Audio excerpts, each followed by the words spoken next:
Here we have a new 2023 Ford F-150. This one comes in the XLT trim level in agate black metallic. And then we have dark slate cloth interior.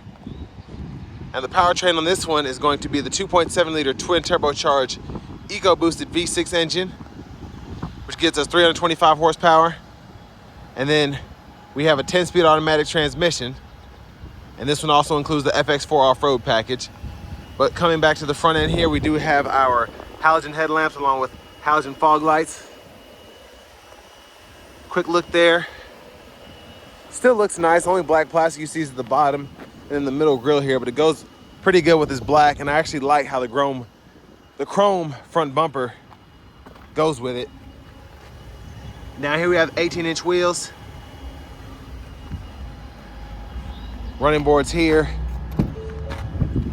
And then we have our power door lock controls here, power mirror controls here. We can adjust using this dial, rear window lock, and then one-touch automatic up and down windows for the front, regular power windows for the back. I like the trim though for this XLT, that looks pretty sharp. And storage here, huge pocket here, smaller pocket here, then a bottle holder, bigger bottle holder there. Then bed lamp controls, headlight controls, fog lights, just tap that, and then we have our brightness for the gauge cluster, and then an electronic parking brake, pull up to engage, hit the brake, press down to disengage. There's our hood latch there. We can tilt and telescope our manual steering wheel. And then this one does have a power seat bottom with two-way power lumbar support. And a manual seat back, but let's check out this rear space as I have that seat up front adjusted for someone of my height, being 6'3". That driving position there. And of course, plenty of space behind.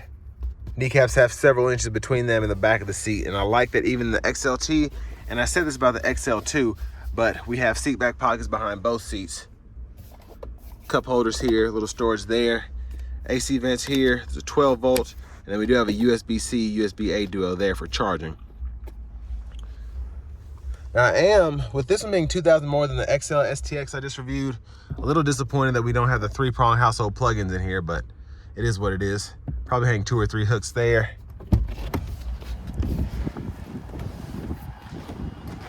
And then for fuel, you take that easy fuel in there. And then as we come around to the back end, I like the look since they redid the F-150s past few years. Then we have a bed liner here. We have the bed lights as well. And then tow hitch there and the spares underneath. But a huge shout out to Ford Lincoln of Franklin for allowing me to review this truck today. I'll leave a link below for the truck as well as their entire inventory in the description below. Now for the seat, we can actually fold this up and we can store things underneath here. And once that's locked up, just pull this to release that. And you do have your car seat anchors down there. But tons of space in here, so I actually wouldn't be too bad off if I needed to put car seats or something in the back. And then we do have a 4-way manual seat here with 2-way manual lumbar support. And then storage pocket here, lockable glove compartment here. And I do like that we have the stow storage up top here. But as we come back around to the front end, let's go ahead and take a look underneath the hood. And there's that 2.7 liter EcoBoost V6. Turbo in there. I believe the other one is down in there. There's so much going on here. It's hard to see. But a pretty cool powertrain setup. I actually didn't know until today that the 2.7 liter was twin turboed on the F-150s. Let's hop in the driver's seat. So an upgrade from that XL that I just drove, you do get the leather wrap steering wheel, which is nice. Feels good. And then over here to our radio, we do have AM, FM, along with XM. And we also have Bluetooth audio. But what's great is we do get the compatibility for wireless CarPlay, wireless Android Auto. You just add a phone there, add it there. It's pretty easy to do, and then it'll ask you on your phone if you want to enable the CarPlay. Android, I'm not sure because I don't have an Android device how that works, but I'm pretty sure it'd be similar. Now for the navigation screen, I like that it gives you the view here, but to actually use destinations, you do have to pay for the subscription, kind of like GM started doing with that Google Assistant's radio. So I find that pretty interesting. I think you can still get onboard navigation on the higher trims that's built in, but the cool thing is it's optional in your lower trims if you still want to have the map. But just walking through all the vehicle settings, general settings, sound settings, and then that's where everything else is there for settings. And then our features are going to be in here, so driver assistance, zone lighting, and then most importantly the towing. So we can add a trailer, select the do the trailer light check, all of that. Now up here, we can toggle the backup camera, hazards, hill descent, and traction control. And that's gonna be the full view of the backup camera. Guidelines follow you, turn the steering wheel, and then we have our parking sensors back there. And then we can cut the screen to the home menu there and then cut it off. And then we can use this as a tune knob, volume knob, click this to mute, and then you can pull up your sound settings just by hitting that button if you don't want to walk through the settings menu. And then I like to use this for change four-wheel drive controls, drive modes. You can use this knob to go through, and I like the graphics you get here. So what was that, 7, 8 drive modes? It's crazy. And then you can push this for the rear differential, and then of course you can shift your four-wheel drive controls by pressing the button, but if you adjust them for certain drive modes here, it'll actually change that for you if it needs to turn the four-wheel drive on. And it shifts back into two-wheel drive for that sport mode. And then the AC controls, you do get dual zone automatic climate, so you can adjust the second side there. You can turn the dual mode on and off, which I love. You have 3-stage auto, so you can have low, medium, or high fan speed to get you to your desired temperature. You can adjust it manually here, and then the driver temperature here. Cut the whole system off by clicking that button. 12-volt USB-C, USB-A charge duo. There's another one down there. Tons of storage. Additional storage here, then cup holders right in here. And a huge center console cubby space with a removable and moving tray. You can actually lock that there. And there's a view of the back seat from up here. Sunglasses holder. There's a look at the dome lights. And then for the windshield wipers, you do have your intermittent you can adjust here, and then you have low, high, and you hit the button on the side for the front wiper fluid. Then you have your high beams, so and make sure they're on. Low beams are on. Once they're on, you can turn the high beams on and off, and you can flash there. And then for the shifter, just hit the brake, pull, reverse, neutral, drive, and then manual modes here, and you can shift through those 10 speeds. Now to the steering wheel itself, cruise controls are here, the lane keeping system, you can turn that on and off, adjust the speed, volume, voice recognition, Bluetooth. You can go through your track list, radio station presets with these two arrows, and then the two arrows up here, the menu button and the back button, along with the OK button, are going to be to go through the digital part of the gauge cluster here. So go to truck info if you want to see your tire pressure, if you want to see your off-road settings there as you turn the steering wheel to show you kind of where you're headed and as you increase elevation, so on and so forth. And then power distribution.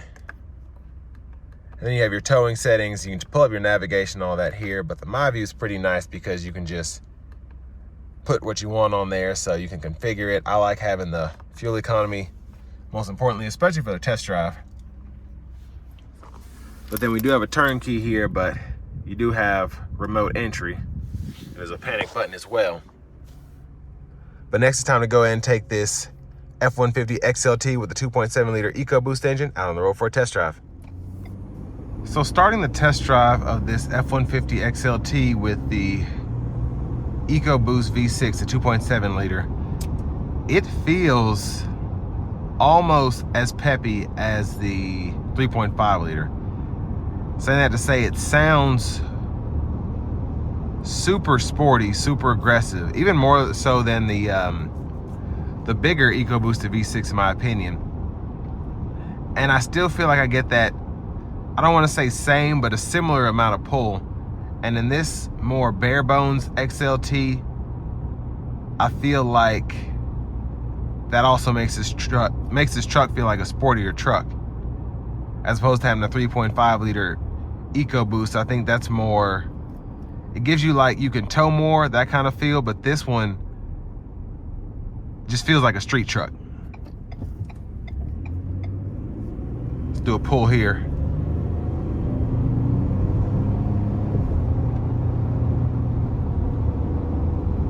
Yeah, super quick in my opinion. Very impressive.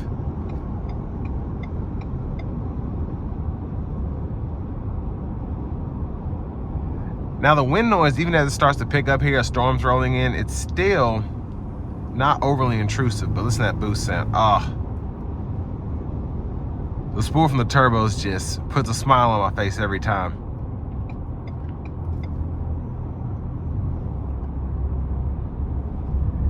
And I really think you get a, like maybe a mile per gallon better city fuel economy.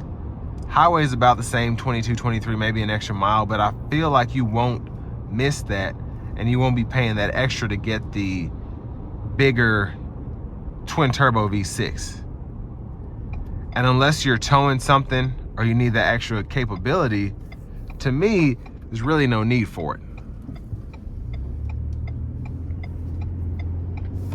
Just take this 2.7 liter, be happy, because you're gonna get that same feeling of power. Now, my favorite is gonna be the Power Boost V6. That's my favorite engine, but close second is gonna be this one, just because you get the efficiency without necessarily having to upgrade to the Power Boost. Now, you're not gonna get nearly as good city fuel economy, but you're getting the same highway fuel economy with the 2.7 liter as opposed to the Power Boost. So I'm in sport mode now, manual mode engaged.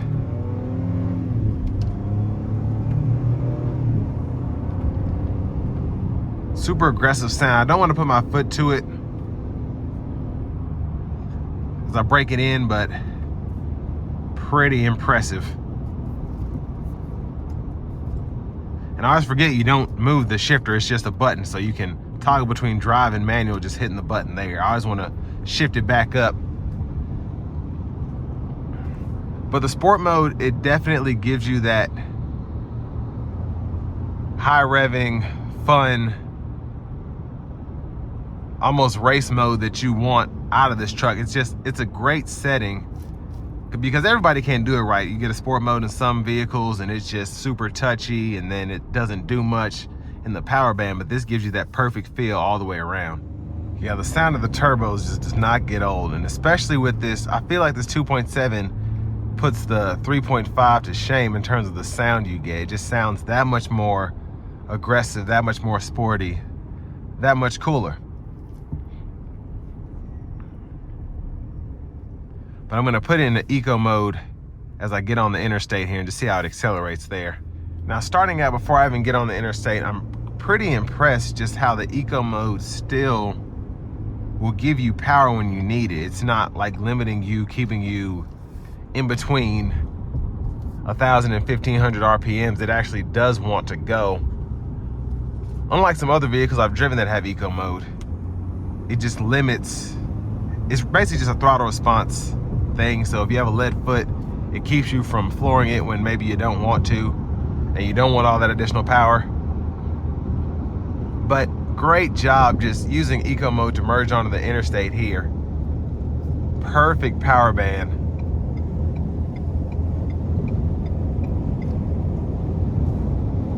We'll put the cruise on here. And even as the wind picks up even more, still not super intrusive. But honestly, where the road noise is pretty not noticeable, it makes the wind noise seem a bit louder. But again, the storm's rolling in, so it is pretty windy out. But the driving feel of this truck is super natural. and it's easy to drive. And I have the lane keeping system here. You turn that on, of course, it kind of pings you back and forth. It's meant to be more of an aid as opposed to the active or the assist that you get with ProPilot, or with the co-pilot, excuse me. I get all these names confused. So the co-pilot assist, the co-pilot active, that's not what we have here. We just have regular old lane keep assist with a lane departure warning, which is still nice to have, especially if for whatever reason you lose attention. But pretty impressed with this 2.7 liter EcoBoost as opposed to the competition that you get from the Ram V6 and then from Chevy's high output turbo 4-cylinder. This just seems like the best option to me in terms of, it's not a base level entry, but it's not an entry level engine, but I'd rather have this over Ford's V6, Dodge's V6, and then Chevy's 4-cylinder. But this will bring me to the end of my review of this 2023 F-150 XLT with a 2.7 EcoBoost.